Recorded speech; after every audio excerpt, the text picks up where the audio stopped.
5. 대한민국 경제 상황 악화 및 국가 신인도 추락, 비상계엄 선포 이후 환율 급등, 주가 급락, 소비 심리 위축 등 즉각적이고 중대한 경제적 충격이 발생하였고, 이는 단기적 시장 변동을 넘어 경제 전반의 불안정성을 심화시켰습니다.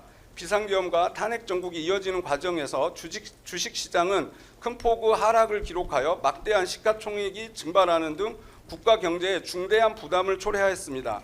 나아가 국책연구기관과 한국은행은 해당 사태와 정치적 불안정이 경제 성장률 하락의 주요 요인으로 작용하였음을 공식적으로 평가하고 있으며, 이 사건 내란 범행이 거시경제 전반에 실질적인 악영향을 미쳤음이 확인됩니다. 더욱이 이 사건은 대한민국 민주주의 수준과 국가 경쟁력에 대한 국제적 평가에도 중대한 타격을 주어 주요 국제기관의 민주주의 지수 및 국가 경쟁력 순위가 하락하고 해외 언론 역시 이를 헌정 질서와 민주주의의 중대한 후퇴로 평가하였습니다.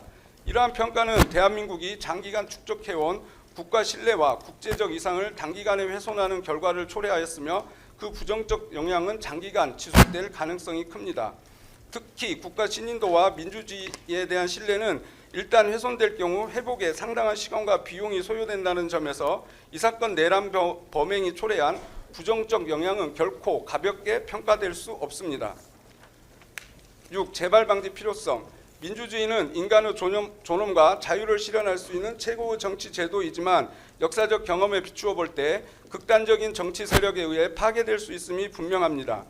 피고인 윤석열은 자유민주주의를 지키기 위하여 비상계엄을 하였다고 주장하나, 그가 위헌위법적인 비상계엄을 통하여 국회 및 선거관리위원회의 기능을 훼손하고 국민의 정치적 자유, 언론 출판의 자유, 생명, 신체의 자유 등에 중대한 위협을 가하고 전공의 처단 등 특정 직업군에 대한 위해적인 언사로 직업의 자유 등을 침해한 것은 그 자체로 자유민주주의 헌정 질서를 파괴한 것입니다.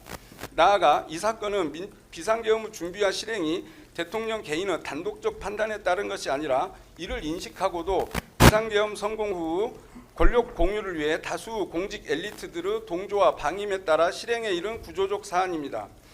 이와 같은 사실관계는 이번 비상계엄을 수단으로 한 내란 범행이 충분히 제지될 수 있었음에도 제지되지 않았다는 점에서 향후 유사한 헌정질서 파괴 시도가 다시 반복될 위험성이 결코 작지 않음을 보여줍니다. 대한민국은 4.19 혁명, 5.18 민주화운동, 6월 민주화운동 등 민주주의 쟁취를 위한 수많은 희생의 역사를 지니고 있는 바, 이러한 역사적 경험에 비추어 볼 때 다시는 권력의 독점과 유지를 목적으로 민주주의가 훼손되는 일이 반복되어서는 안 됩니다.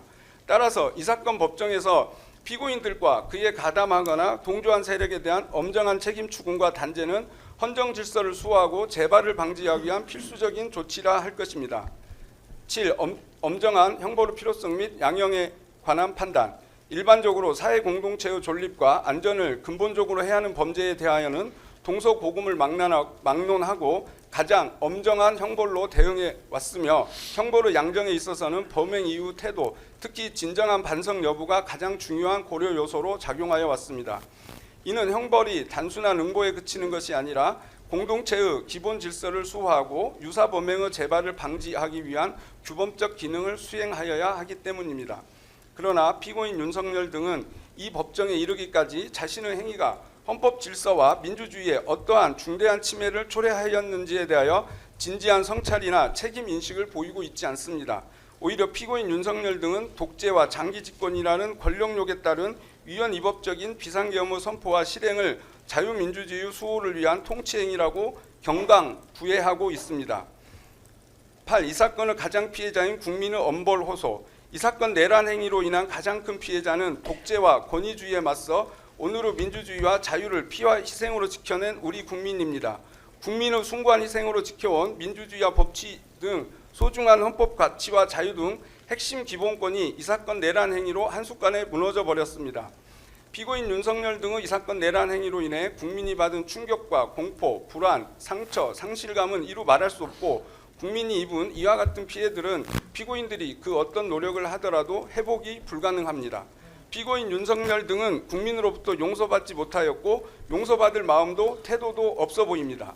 이에 국민은 강력한 처벌을 희망하고 있고 정의 수호 마지막 보루인 법원이 그 역할을 해줄 것을 기대하며 믿고 있습니다.